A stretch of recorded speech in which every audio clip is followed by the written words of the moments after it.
salaamaaleykum wa rahmatullah man la Cheikh Bamba Dioum dama bëgg ak ñëw ak yéen won leen nan la ñuy installer application Itamarna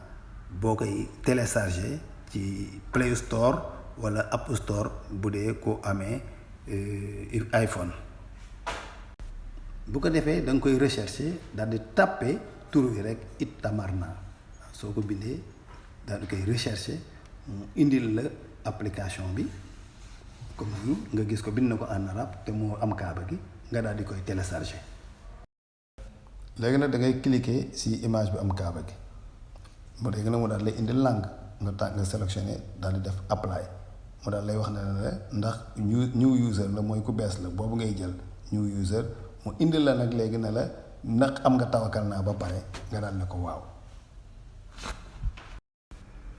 léegi nag da lay indil case bu vierge bii nga xam da ngay wax ndax Arabie Saoudite nga dëkk citizen wala ci golfe bi wala ku bees nga étranger comme ñun mooy external mutawal jox ko nag sa numéro passeport sa nationalité nga tàppe ko sa date de naissance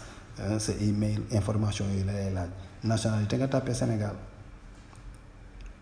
léegi nag da lay laaj code country mooy sa numéro téléphone dëkk 221 nga tàppe waat Sénégal mu jox la 221 mais nag li gën a wóor mooy nga am puce Arabie Saoudite. moo tax fii da ngay sélectionné waat moo gën a wóor defaat code country Saoudi mu daal lay jox